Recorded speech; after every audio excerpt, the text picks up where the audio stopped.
Welcome back to your favorite Florida-centric podcast. It is Florida's fourth estate. Glad to have you with us. We are always focusing on the things that keep our state beautiful, make our state beautiful. And you know what? We as Floridians do a pretty suck job sometimes of keeping those beaches looking good. Ginger Gadsden, you're giving me looks as if I am incorrect on this. I'm Matt Austin. I'm Ginger Gadsden, and Matt was only speaking for himself. The rest of you are doing a great job, or at least trying to. Have you been to a beach, Ginger? Let me ask you that. Have I seen a beach? No. Here's the thing. So we just came off of and still going through one of the most historic spring breaks ever. People are coming here from all over the country and sometimes the world because Florida, as you know, is open for business. The beaches are back. They're open. We have not seen crowds like this in a very, very long time. And everyone gets excited. But you get excited, you bring your stuff. We ask that you take your stuff with you. And by stuff, we mean garbage. But sometimes that doesn't happen. And so you're smoking on the beach, you're drinking on the beach. And as a result, we get cigarette butts, we get bottles and all kinds of other garbage. And it's bad for everyone. So it's not the Floridians. I'm just going to defend the Floridians. Matt, you're a native Floridian. You ought to be better than that. I ought to be. Whoa. Hold on. We do a suck job. I'm saying we do. If I go to the beach, there are cigarette butts laying everywhere. There's disgusting stuff. There's always the need that I feel to pick things up. You know, I got it. I'm just trying to be positive. And speaking of being positive, we have a guest today with Keep Florida Beautiful. Her name is Savannah Christie, and she is part of the reason. If you go to one of our beaches, Brevard Beach right now, it's really, really beautiful. Savannah, thank you so much for joining us. You guys are doing something really cool with Keep Florida Beautiful. We did a story on this giant robot, and I call it giant because it's like a 900-pound thing called BeeBot. Tell us a little bit about BeeBot and what BeeBot does. Yeah, thanks. So BeeBot is, like you said, a robot. It is remote controlled. It is meant to go over, it can run on any surface, but it is meant to go over soft, dry sand, and it sifts the very top layer of sand, removing small pieces of debris that are often missed in manual cleanups. It doesn't quite capture microplastics at this point by definition. Those are 5 millimeters and smaller, and BeeBot will capture anything that is a centimeter squared and larger. But it does, plastic fragments, bottle caps, cigarette butts, plastic straws, food wrappers, you name it. It's picking it up and sifting it out of the sand. Okay, so we're seeing images of it right now, and I just want to back up for a second. Do you think we do a suck job of keeping our beaches? Yeah, she can answer this question pretty well. I like to remain positive. We can definitely do better, and everyone has a part. Residents and visitors alike here in Florida can do their part to keep our beaches, neighborhoods, communities, and other green spaces clean year-round, not just during these high traffic seasons. Okay, so we're taking a look at this BeeBot. If you're joining us on the podcast, if you're just listening, this is a 900-pound solar-powered tank. Okay, and I know the first criticism this is going to get is somebody saying, "Look, if I'm laying out sipping my margarita out at Cocoa Beach or New Smyrna or wherever, I don't know that it's very romantic to my beachside layout to have this thing driving around." Have you heard any complaints about people maybe saying this is going to ruin their mojo while they're out sipping sangria? At this point, no, we have not. And as you know, the BeeBot launched for the first time, or debuted, if you will, 2 weekends ago at the Ron John Beach and Boards Festival in Cocoa Beach. And there was a crowd of people out there, and we did have it out and maneuvering around. But really, our goal with the BeeBot is to bring it out during these events when there is a crowd, when there are people around, to capture their attention, to draw attention to the issue. And it sparks an opportunity for education.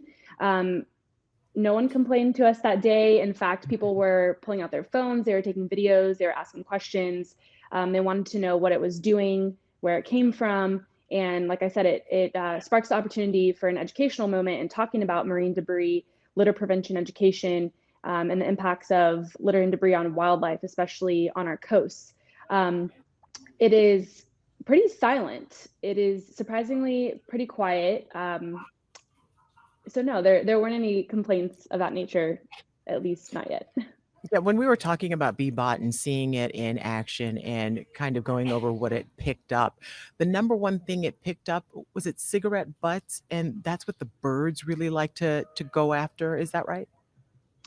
It was collecting a lot of cigarette butts. We just have only had it out in action so far. The one day there, we had some weather that pushed us off the rest of the weekend. So when we had it out there that Friday, yes, cigarette butts were probably the more frequent thing that it was capturing, along with the other things like straws and food wrappers, again, bottle caps.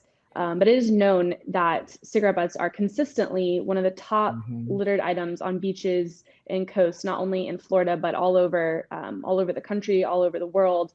That's the Ocean Conservancy pulls together data each year when they do their international coastal cleanup, and cigarette butts consistently are up there at the top.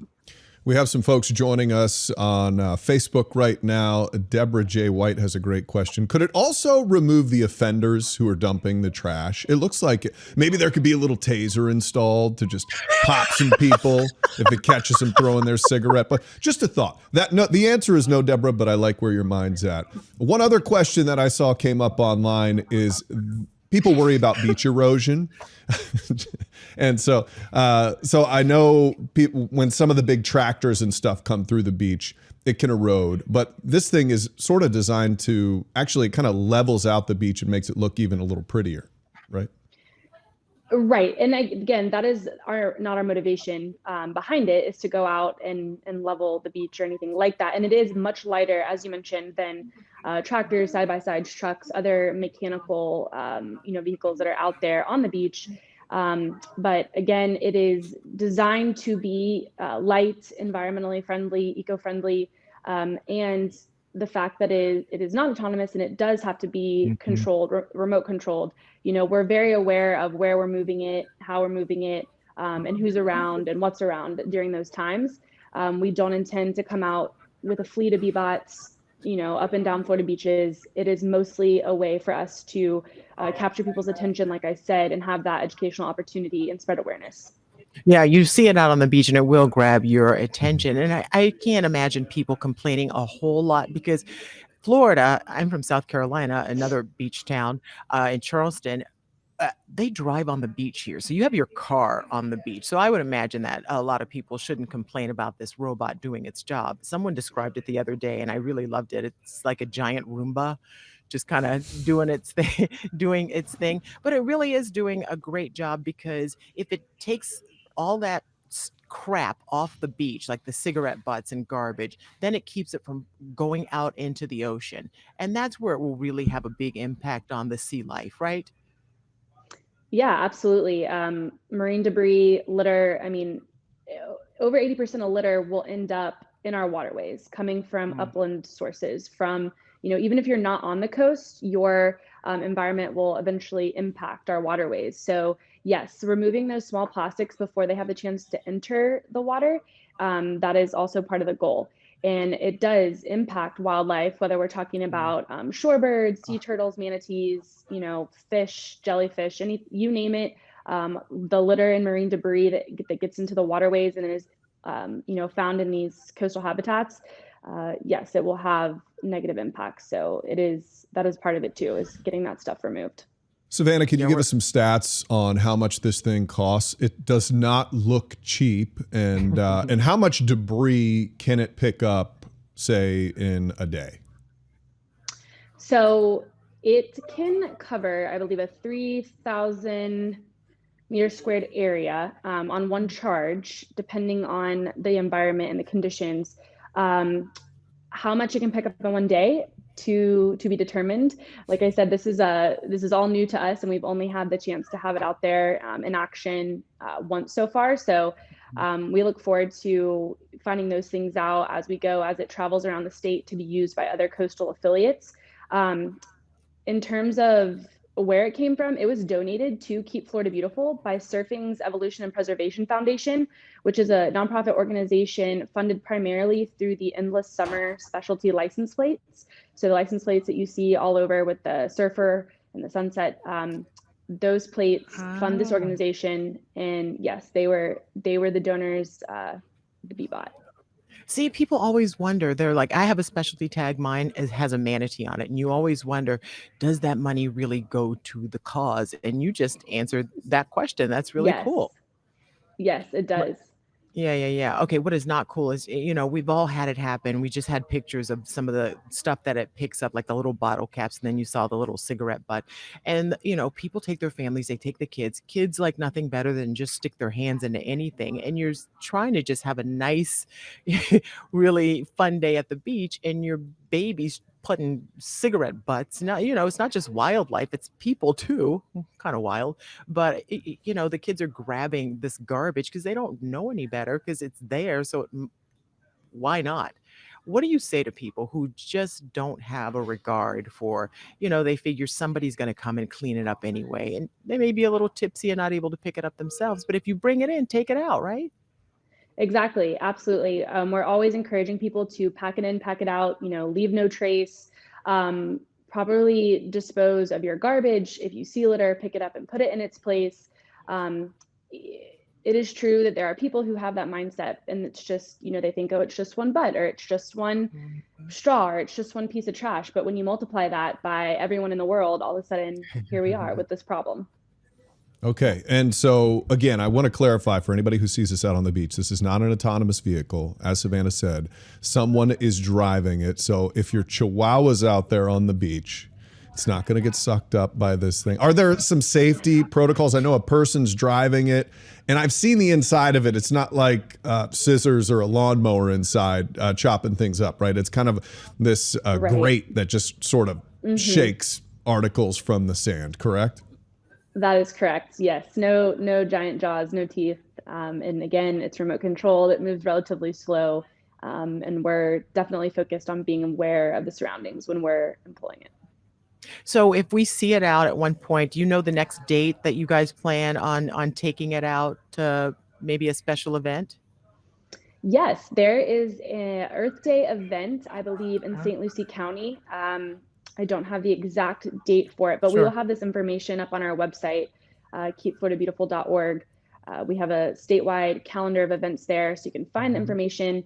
But it will, like I said, travel around. It's going to go over to the West Coast, up in the Panhandle. So it's gonna make its rounds around Florida. Savannah And is it Christie. okay for, I'm sorry, I was just going to say, is it okay for us to come over, like if someone's operating it and we see the person, is it okay to come over and approach that person and ask them questions? Because people will be curious. Yes, absolutely. We encourage it. And that's what we saw a lot of. It attracted a lot of attention at the Beaches and Boards Festival. Of course, we kind of had that captive audience already there, but most definitely, that's what we want. We want to spark conversation, educate and create behavior change. Well, you would definitely attract my attention. And you attracted the attention of Florida's Fourth Estate. Savannah Christie, Keep Florida Beautiful. They are doing just that. We appreciate you stopping by. We are excited about what you're doing. And I hope to see this big old 900-pound tank on my favorite beach cleaning stuff up.